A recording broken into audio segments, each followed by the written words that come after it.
নমস্কাৰ বন্ধুসকল, মই বিশ্বজিৎ। আপোনালোকক মোৰ চেনেল বিশ্বজিৎ ব্লগছ আছামলৈ স্বাগতম জনাইছোঁ। আৰু মই পোনপ্ৰথমেই এই বানপানীৰ ফলত প্ৰাণ হেৰুওৱা লোকসকলৰ প্ৰতি শোক প্ৰকাশ কৰি তেওঁলোকৰ আত্মাৰ চিৰশান্তিৰ বাবে কামনা কৰিছোঁ। আৰু যিসকলে আজিও বিপদাপন্ন অৱস্থাত জীয়াই থাকিব লগা হৈছে তেওঁলোকৰ সুৰক্ষা তথা সুস্বাস্থ্যৰ কামনা কৰিছোঁ। বন্ধুসকল, এতিয়া আজিৰ ভিডিঅ'টো আৰম্ভ কৰোঁ।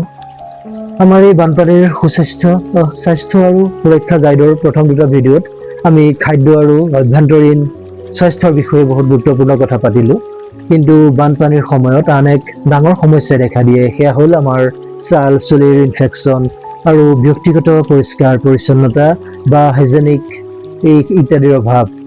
অহৰহ লেতেৰা পানীত বুৰ গৈ থকাৰ বাবে, বতৰটো সেমেকা হৈ থকাৰ বাবে বিভিন্ন ধৰণৰ ভেঁকুৰজাতীয় বা ফাংগাল ইনফেকশ্যন বাঢ়ি যায়, বিয়পি পৰে।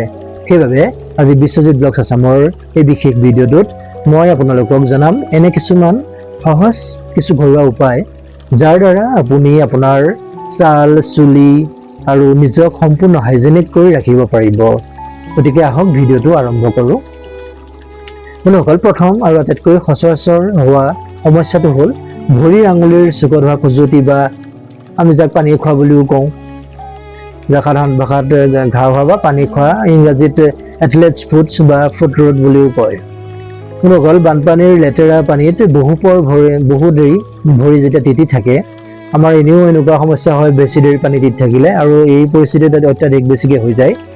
বেছি দেৰি ভৰি তিতি থকা অৱস্থাত এই সমস্যা হয়। ইয়াৰ পৰা বাচিবলৈ যেতিয়াই আপুনি পানীৰ পৰা শুকান ঠাইলৈ আহিব, লগে লগে ভৰি দুখন পৰিষ্কাৰ পানী আৰু চাবোনেৰে ভালদৰে ধুই একেবাৰে শুকুৱাই ল'ব। ইয়াৰ এটা সুন্দৰ ঘৰুৱা উপায় হ'ল ভৰি ধুই শুকোৱাৰ পিছত আপুনি নাৰিকল তেলৰ লগত অলপ কৰ্পূৰ মিহলাই আঙুলিৰ চুকবোৰত লগাই দিব। ইয়াৰ ফলত আপুনি ভাল ফল পাব। ইয়াৰ উপৰিও এণ্টিফাংগল পাউডাৰ বা এণ্টিছেপ্টিক ক্ৰীমো ব্যৱহাৰ কৰিব পাৰে আপুনি। মনত ৰাখিব, ভৰি কেতিয়াও সেমেকা কৰি নাৰাখিব আপুনি এনেকুৱা পৰিস্থিতিত। ভৰি সেমেকা হৈ থাকিলে আপোনাৰ ইয়াৰ প্ৰভাৱ বেছিকৈ বাঢ়ি যাব, ভৰি আৰু ঘাঁ হৈ যাব বা এই ছালখন বেয়া হৈ যাব, যাৰ ফলত ভেঁকুৰ আকৌ বাঢ়ি যাব। দ্বিতীয়তে আহিল আমাৰ চুলিৰ সমস্যা। বৰষুণৰ পানী আৰু বানপানীৰ পানী আমাৰ মূৰত লাগিলে বা বতাহত থকা অত্যাধিক আৰ্দ্ৰতাৰ বা হিউমিডিটিৰ বাবে চুলিত দুৰ্গন্ধ হোৱা, ওকণি হোৱা বা মূৰৰ ছালত খজুৱতি হোৱা, এইবিলাক পৰিলক্ষিত হয়। ইয়াৰ পৰা আপুনি পৰিত্ৰাণ পাবলৈ বা ইয়াৰ পৰা বাচিবৰ কাৰণে যদি সম্ভৱ হয়, এসপ্তাহত অন্ততঃ 2বাৰ বা 3বাৰ নিম পাত উতলোৱা পানীৰে মূৰটো ধুই দিব। নিম পাতত প্ৰাকৃতিক এণ্টিবেক্টেৰিয়েল গুণ আছে, যিয়ে আমাৰ মূৰৰ ছালৰ যিকোনো ইনফেকশ্যন নিমিষতে দূৰ কৰিব পাৰে। চুলি ধুই উঠাৰ পিছত ভালদৰে টাৱেলেৰে মুচি শুকুৱাই ল'ব। তিতা চুলি কেতিয়াও বান্ধি নাৰাখিব, এইটো ভুল নকৰিব। তৃতীয় কথাটো অতিশয় স্পৰ্শকাতৰ আৰু গুৰুত্বপূৰ্ণ, যিটো বিষয়ে মুকলিকৈ কথা পতাটো বৰ দৰকাৰী হয়। আৰু বহুতে কথাটো বেয়াও পাব পাৰে, কিন্তু মুকলিকৈ পতাটো দৰকাৰী হয়। সেয়া হ'ল বানপানীৰ সময়ত মহিলাসকলৰ বা কিশোৰীসকলৰ ব্যক্তিগত পৰিষ্কাৰ পৰিচ্ছন্নতাৰ কথা। আশ্ৰয় শিবিৰত বা বানপানীত আবদ্ধ থকা সময়ত মাহেকীয়া বা যাৰ ঋতুস্ৰাৱ আৰম্ভ হোৱা সেই দিনকেইটাত ইনফেকশ্যন হোৱাৰ সম্ভাৱনা বহুত বেছি থাকে। গতিকে এই সময়ত কাপোৰ ব্যৱহাৰ কৰাৰ সলনি চৰকাৰীভাৱে বা সাহায্য শিবিৰত উপলব্ধ হোৱা চেনিটেৰী নেপকিন বা চেনিটেৰী পেড ব্যৱহাৰ কৰক। যিমান পাৰে সেইটো ব্যৱহাৰ কৰিবলৈ যাওক। যদি কোনো কাৰণত কাপোৰ ব্যৱহাৰ কৰিবলগীয়া হয়, তেন্তে সেই কাপোৰ সদায় ভালদৰে পৰিষ্কাৰ পানীৰে ধুই ৰ'দত বা বতাহত ভালদৰে শুকুৱাইহে পুনৰ ব্যৱহাৰ কৰিব। সেইটো কথা মনত ৰাখিব। কিন্তু ব্যৱহাৰ কৰা পেডসমূহ য'তে ত'তে পেলাই পানী লেতেৰা নকৰিব, তাৰ ফলত আপোনালোকৰ বিপদ হ'ব। তাক এটা কাগজেৰে ধুনীয়াকৈ মেৰিয়াই কোনো শুকান নিৰাপদ ঠাইত পেলাই দিব।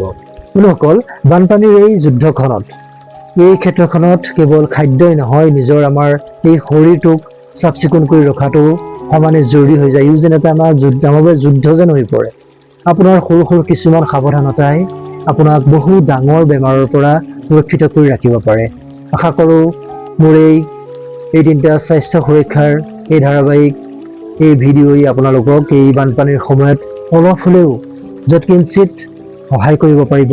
ভিডিঅ'টো কেনেকুৱা লাগিল কমেণ্ট কৰি জনাব, আৰু আপোনাৰ ঘৰৰ মাতৃ ভগ্নী আৰু বন্ধু বান্ধৱী তথা আপোনাৰ পৰিয়ালৰ সৈতে এই তথ্যখিনি নিশ্চিতভাৱে শ্বেয়াৰ কৰিব, যাতে তেওঁলোকেও ইয়াৰ পৰা সুফল লাভ কৰিব পাৰে। যদি এতিয়াও আপুনি বিশ্বজিৎ ব্লগছ আছাম চেনেলটো ছাবস্ক্ৰাইব কৰা নাই তেন্তে এনেকুৱা দৰকাৰী বিভিন্ন ধৰণৰ তথ্য স্বাস্থ্য সম্পৰ্কীয় বা বিউটি টিপছ সম্পৰ্কীয় এনেকুৱা ধৰণৰ ইনফৰ্মেটিভ ব্লগ বা ভিডিঅ'ৰ বাবে এতিয়াই ছাবস্ক্ৰাইব কৰি লওক চেনেলটো বিশ্বজিৎ ব্লগছ আছাম চেনেলটো আৰু সকলো ভালে থাকক কুশলে থাকক সুস্বাস্থ্যৰ অধিকাৰী হওক নিজৰ যত্ন লওক আৰু ঘৰৰ সকলোৰে যত্ন লৈ জীৱনটো সুন্দৰে কটাই যাওক আগবাঢ়ি যাওক জয় অসম ধন্যবাদ।